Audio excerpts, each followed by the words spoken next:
رمضان لجنات وروضات وحور عين والريحان. اللهم أعني في رمضان على صيامه وقيامه. اللهم اجعلني فيه من المستغفرين واجعلني فيه من عبادك الصالحين.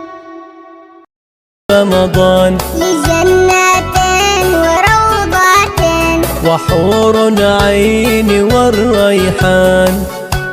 اللهم أعني في رمضان على صيامه وقيامه.